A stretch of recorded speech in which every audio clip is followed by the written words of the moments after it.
오늘 본문은 출애굽기 15장인데 15장에서 발췌를 했는데 바로 앞장인 출애굽기 14장은 내용이 뭡니까? 출애굽기 14장의 내용. 홍해 도하입니다. 바다를 두고 도하라는 말이 좀 그렇습니다만 홍해 도강입니다.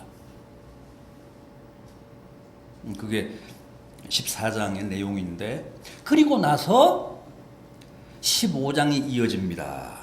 이 15장의 구성을 보면 1절 이하 18절까지는 모세의 노래입니다. 그리고 19절부터 오늘 본문 바로 앞절인 21절까지는 미리암의 노래입니다.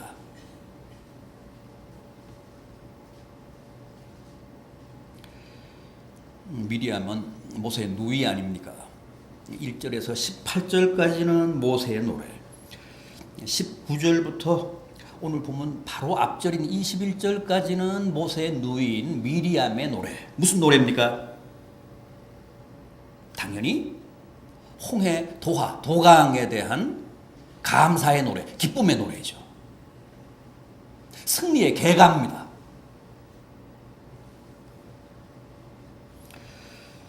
생각해 보십시오. 앞은 검붉은 홍해가 가로놓여 있고 양쪽은 온통 무시무시한 바위산들입니다. 또 뒤에서는 성난 애굽의 전차군단 바로의 전차부대가 바짝 뒤쫓고 있습니다. 절체절명입니다. 사면초가입니다.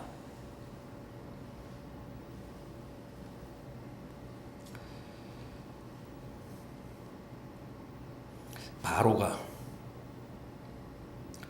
마지막 장자 재앙에 굴복해서 히브리 노예들의 출애굽을 허용했는데 그들이 떠나자 생각할수록 분통이 터져서 견딜 수가 없습니다. 그래서 전차군단을 푼 겁니다. 다시 가서 잡아와라.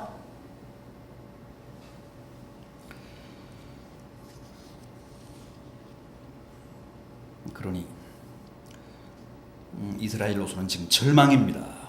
그런데 하나님이 그 마지막 순간에 모세를 통해 극적으로 홍해를 가르시고 바다 한가운데 큰 길을 내사 이스라엘은 안전하게 그 홍해를 도하게 하시고 그들을 뒤쫓던 애굽 군대는 그들의 눈앞에서 다 수장하셨습니다.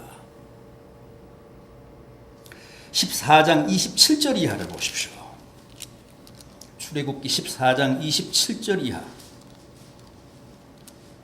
모세가 곧 손을 바다 위로 내밀매 새벽이 되어 바다의 힘이 회복된지라. 애굽 사람들이 물을 거슬러 도망하나 여호와께서 애굽 사람들을 바다 가운데 엎으시니 물이 다시 흘러 병거들과 기병들을 덮되 그들의 뒤를 따라 바다에 들어간 바로의 군대를 다 덮으니 하나도 남지 아니하였더라.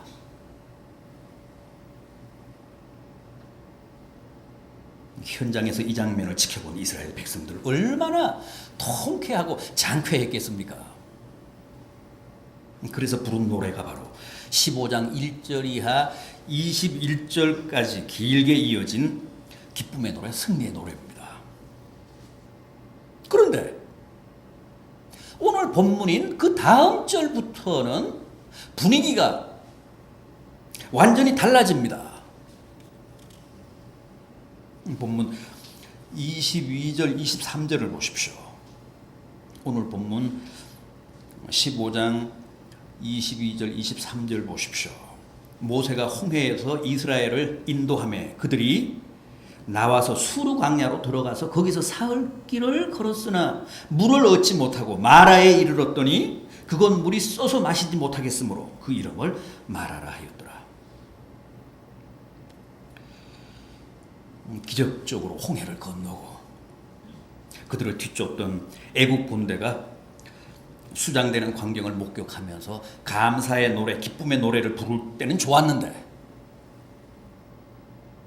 홍해를 떠난 지 불과 사흘 만에 이번에는 다시 물이 없어서 극심한 고통을 겪기 시작했습니다. 그런데 천만다행으로 마라에서 샘을 발견했다고 합니다. 얼마나 기뻤겠습니까? 다들 이제는 살았다며 안도하고 환호를 올렸는데, 그러나 이게 웬일입니까? 그 물이 소태같이 써서 도저히 마실 수가 없었습니다. 염분이 너무 많아서 짜다 못해 쓰디쓴 물이 된 겁니다. 그런 물은 비상입니다. 비상과 같아서 마시면 복통으로 죽을 수도 있습니다. 마라는 쓰다는 뜻입니다.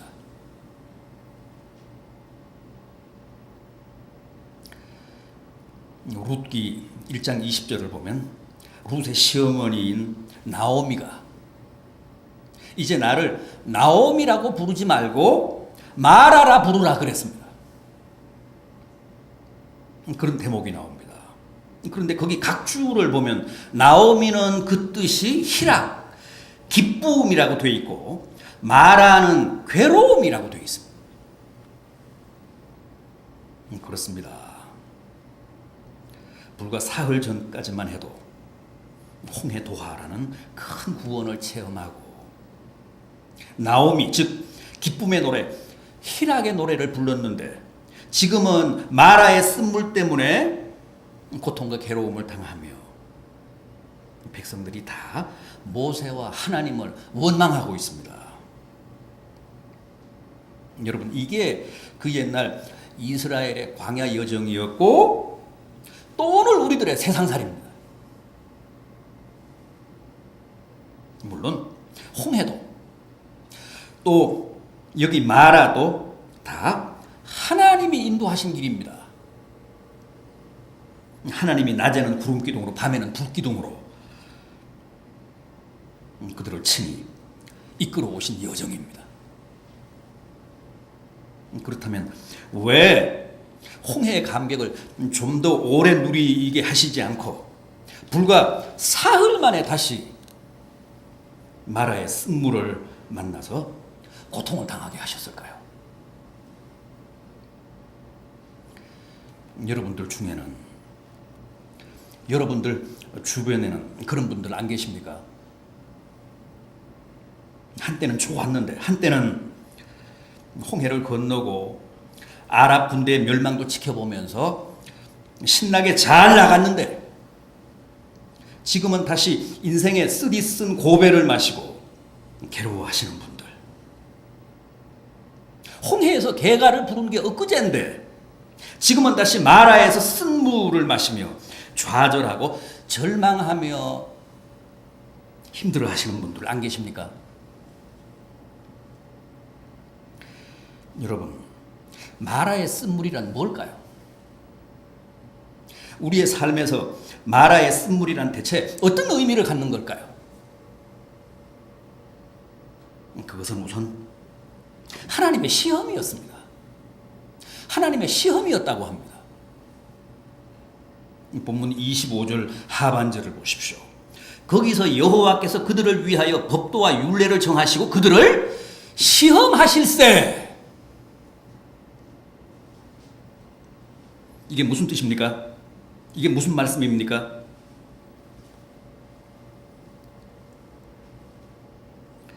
너희가 홍해를 육지같이 건너고 뒤쫓던 적들이 다 수장되어 몰살하는 통쾌한 승리를 맛볼 때뿐만 아니라 목이 타고 또 쓴물을 마시고 속이 뒤집혀 고통할 때도 여전히 하나님의 법도에 순종하고 그 율례를 제대로 행하는지 아닌지를 내가 시험해보기 위해 너희를 이 마라로 이끌었다고 하시는 말씀입니다.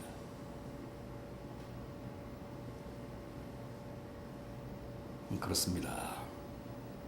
하나님은 언제나 극심한 기갈과 쓴물, 쓴잔을 통해 우리를 시험하십니다.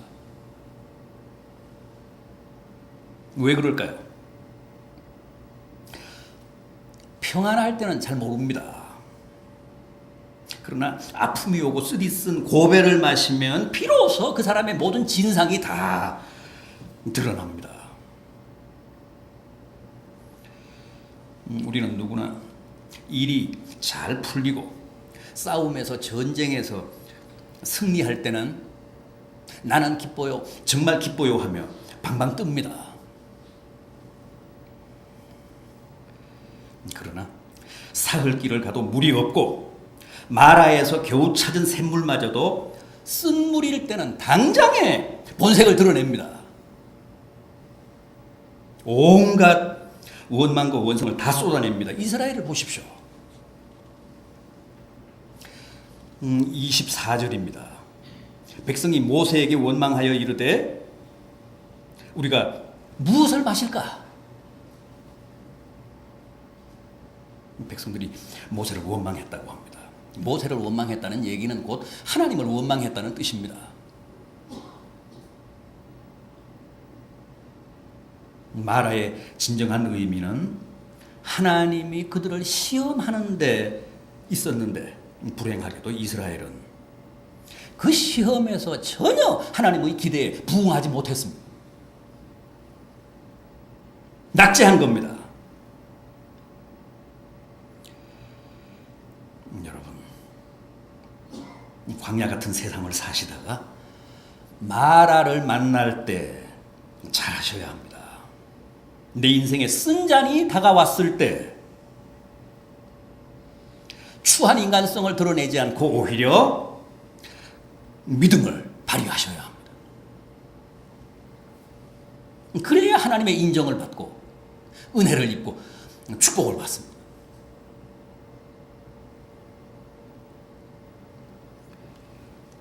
예수를 믿으면 무조건 모든 게 다 잘 될 거라고 생각하는 것만큼 큰 오해는 없습니다. 초신자들일수록 그렇습니다. 내가 열심히 믿고 많이 기도하면 내 인생에 절대 쓴잔이 없을 거라고 생각합니다. 죄송하지만 결코 그렇지 않습니다. 예수를 믿으면 오히려 전에는 없던 문제가 막 새로 생깁니다. 내가 거기에 어떻게 반응하는지, 어떻게 대처하는지, 믿음을 잘 발동하는지 아니면 여전히 원색적인 인간성만 드러내는지를 보시기 위해 하나님이 고의로 이런저런 시험을 많이 당하게 하시기 때문에 그렇습니다.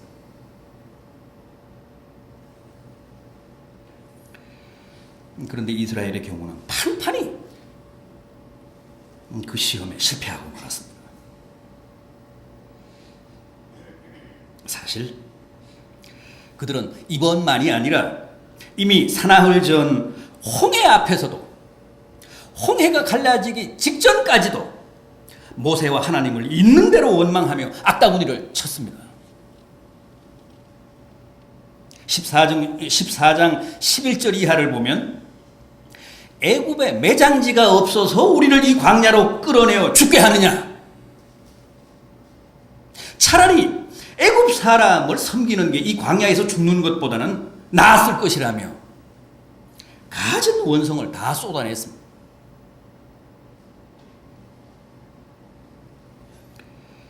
오늘 우리도 마찬가지입니다. 그렇지 않습니까? 겨울에 길을 가다 눈길에 한번 미끄러져도 당장 눈을 하얗게 뜨고 하나님이 나를 사랑하시지 않나 봐, 이제는 하나님이 나를 미워하시나 봐, 그렇게 하나님을 원망하지 않습니까? 기도하다가 조금만 응답이 늦어도 혼자 좌절했다, 포기했다, 실망했다, 체념했다, 생 날립니다.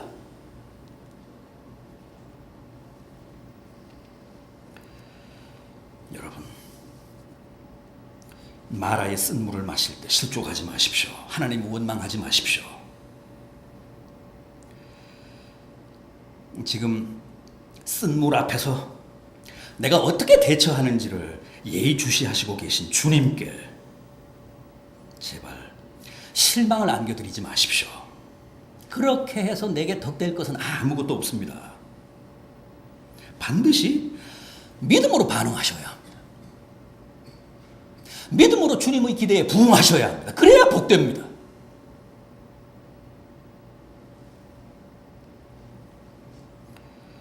다음 마라의 쓴물은 하나님의 놀라운 계시였습니다. 26절 하반절입니다. 나는 너희를 치료하는 여호와임이라.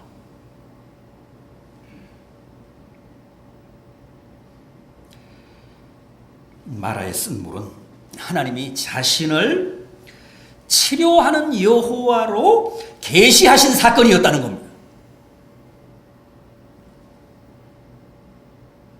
치료하시는 여호와, 히브리 말로는 뭐라고 합니까? 여호와 라파. 여호와 라파라는 말이 여기서 나왔잖아요. 치료하시는 여호와. 여호와 라파를 계시하시는 사건이었다는 거예요.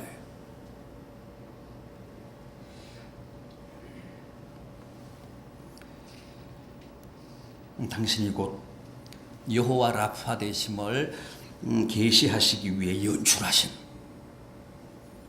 은혜의 사건이었다는 겁니다. 보십시오.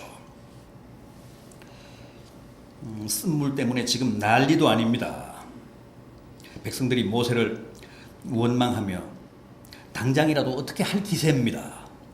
모세가 너무 기가 막히고 억울해서 하나님께 부르짖었습니다. 그러자 하나님이 모세에게 뭐라고 하셨습니까? 한 나무를 지시하시면서 가리키시면서 저 나무를 쓴 물에 던지라고 하셨습니다.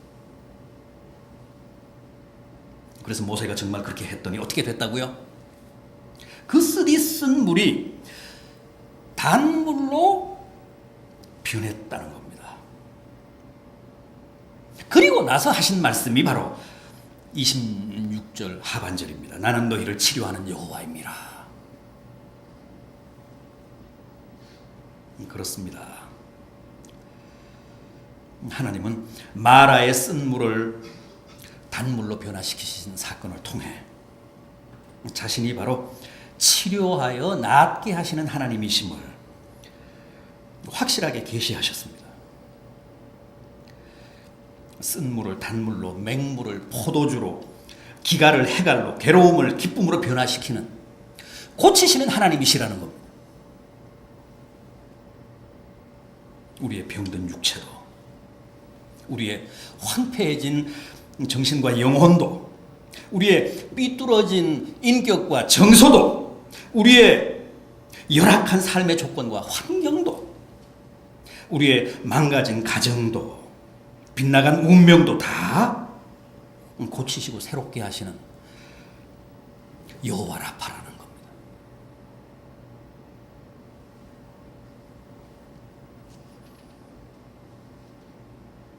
그런데 무엇으로 그렇게 고치시고 무엇으로 그렇게 쓴 물을 단물로 변화시키셨다고요? 25절 다시 보십시오. 여호와께서 그에게 한 나무를 가리키시니 그가 물에 던지니 물이 달게 되었더라. 한 나무로? 모든 나무가 아닙니다. 특별히 하나님이 가리키신 한 나무. 그렇다면 하나님이 그때 특정하신 그 한 나무는 어떤 나무입니까? 신약 베드로전서 2장 24절입니다. 저가 친히 나무에 달려 그 몸으로 우리의 죄를 담당하셨으니 그가 채찍에 맞음으로 너희가 나음을 입었도다. 그렇습니다. 하나님이 지시하신, 하나님이 가리키신 그 한 나무란 주님이 달리신 골고다의 십자가를 뜻합니다. 주님이 달리신 나무, 십자가.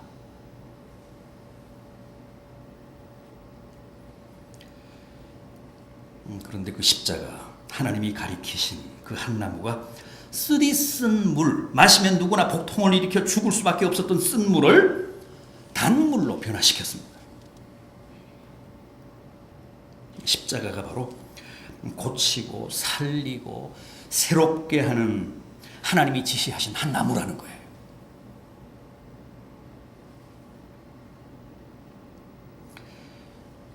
복음서에 나오는 주님의 순환 기사를 보면 한 가지 재미있는 사실이 있습니다.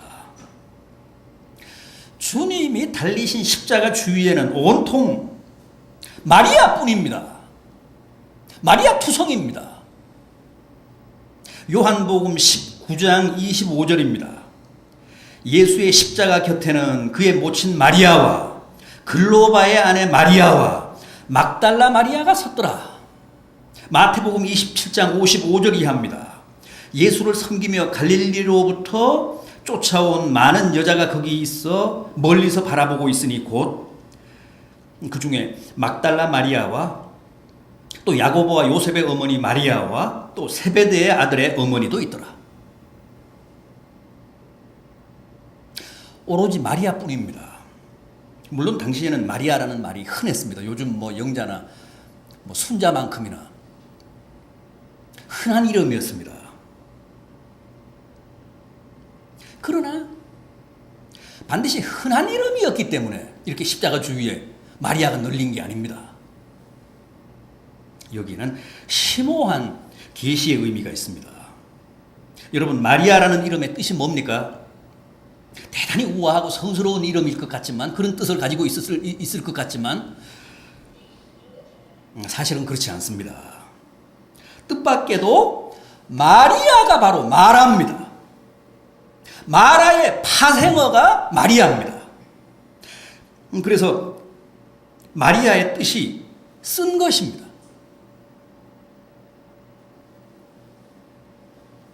마리아의 어원이 마라여서 그렇습니다.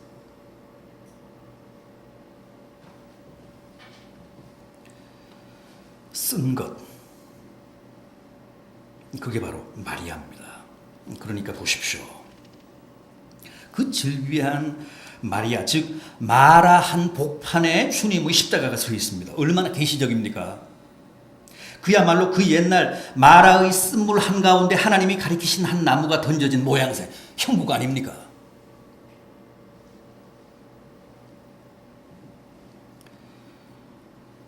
따라서 마라의 쓴물에 던져진 한 나무는 주님의 십자가 사건의 모형이요, 예시요, 계시입니다.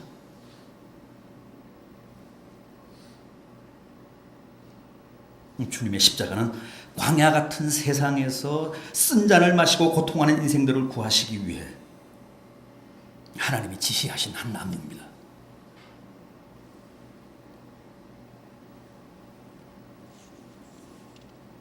따라서 십자가가 우리를 살리는 하나님의 유일하시고도 절대적인 처방입니다. 여호와 라파는 십자가를 통해 나타나는 하나님의 구원의 은총이요, 권능입니다. 부디 이번 사순절에는 하나님이 가리키신 주님의 십자가를 더욱 깊이 묵상하시고 여러분 가슴 한복판에 품으셔서 고치시고 새롭게 하시고 살리시는 놀라운 여호와 라파의 뜨거운 은총을 체험하시는 복된 성도들 되시기를 간절히 바람하지 않습니다. 이제 한 가지만 더 말씀드리고 마치겠습니다. 마라는 언제나 엘림으로 가는 관문이요, 통로라는 겁니다. 어떤 경우에도 마라에 쓴물 없는 엘림의 오아시스는 없습니다. 오늘 제가 소개해드린 본문 마지막 절인 27절을 보십시오.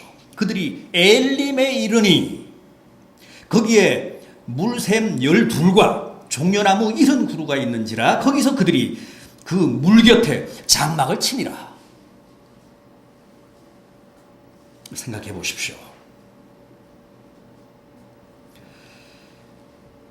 주님이 죽음의 순잔을 마시지 않았다면 어떻게 부활의 영광을 누릴 수 있었겠습니까?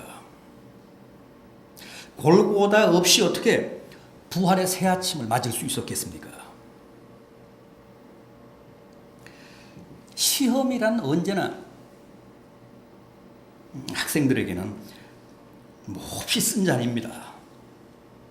시험은 얼마나 혹독하고 가혹한지 모릅니다. 수능생들을 보십시오.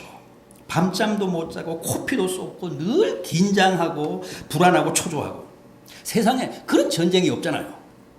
수험생이 있으면 가족들은 물론이고 교회까지도 초긴장입니다.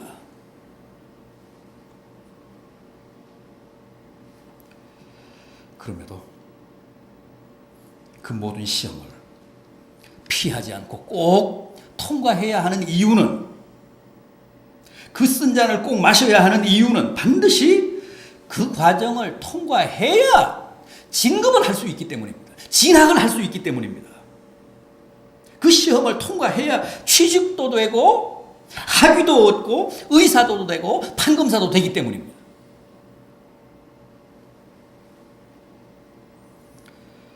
하나님이 우리에게 마라의 쓴물을 마시게 하시는 것은 우리로 하여금 그 힘든 과정을 잘 넘어서서 그 힘든 시험을 잘 통과해서 더 큰 영광으로 나가게 하시기 위해서였습니다. 마라를 잘 통과해서 마침내는 엘림의 오아시스에 이르게 하시기 위해서 우리에게 시험을 주시는 겁니다. 이사야 38장 17절입니다. 보옵소서, 여호와께서 내게 이 큰 고통을 주신 것은 내게 평안을 주려 하심이라. 이게 무슨 뜻입니까? 여호와께서 내게 마라를 주신 것은 내게 엘림을 주시기 위한 것이라는 고백입니다.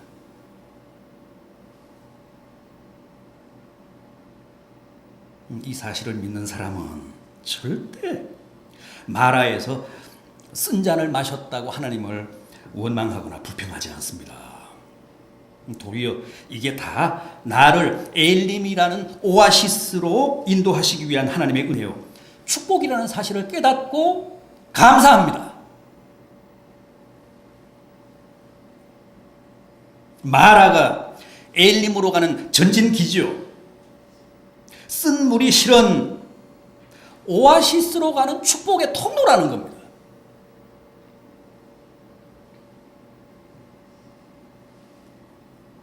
전에 큰 시험을 겪고 있는 어떤 집사님 가정을 찾아가 이게 다 하나님이 집사님을 사랑하시기 때문에 주시는 아픔입니다 그랬더니 그분이 발끈 화를 내면서 이게 무슨 사랑입니까? 무슨 하나님의 사랑이 이런 게 다 있습니까?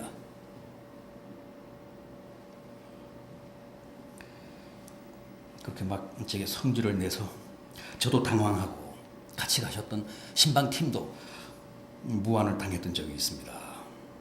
안 믿으시면 어쩔 수 없습니다. 그러나 마라의 쓴물 다음에는 반드시 엘림이라는 오아시스가 기다리고 있다는 사실을 믿으시면 그 믿음 그대로 됩니다.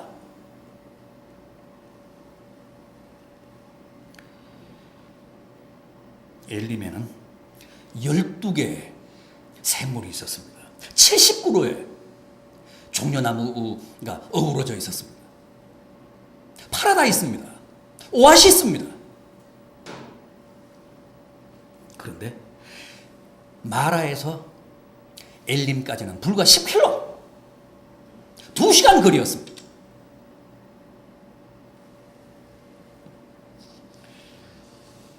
그래서 백성들이 그 엘림의 샘물 곁에 시원한 종려나무 아래 장막을 쳤다는 겁니다.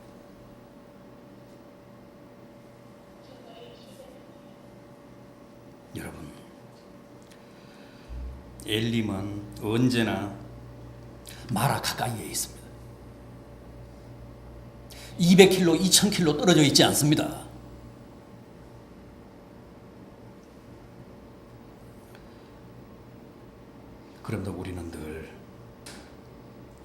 지금 내 눈에 보이는 마라의 쓴물이 전부인 줄 알고 울며 불며 주님을 원망하며 절망하며 체념합니다. 그게 다 마라를 축복의 통로로 볼 줄 아는 눈이 없어서 그렇습니다. 마라가 곧 엘림으로 가는 관문이요 과정이라는 사실을 확신하는 믿음이 없어서 그렇습니다. 사실 쓴물은 단물을 주시기 위해서인데, 쓴물 때문에 단물이 그만큼 더 소중하고 값진 것인데, 마라에서 쓴물을 마셔본 사람만 제대로 인생을 아는데, 마라 때문에 엘림이 그만큼 더 아름답고 소중하고 감사한 것인데 우리는 늘 그걸 놓칩니다. 그게 우리의 한계입니다. 여러분, 마라로 인해 하나님을 원망하지 마십시오. 내 인생에 내 삶에 마라가 왔다는 것은 이제 엘림이 불과 10km 지점에 있다는 뜻입니다. 2시간 거리에 있다는 뜻입니다. 그건 희망입니다. 감사할 일입니다. 그 사실을 깨달으십시오. 그리고 안도하십시오. 주님은 우리에게 그걸 바라시고 그걸 기대하십니다. 그래서 올해는 우리 모두가 마라를 잘 통과해서 엘림이라는 오아시스 파라다이스의 장막을 치고 하나님께 기쁨의 영광을 드리는 큰 은혜와 축복이 있으시기를 진심으로 기원합니다.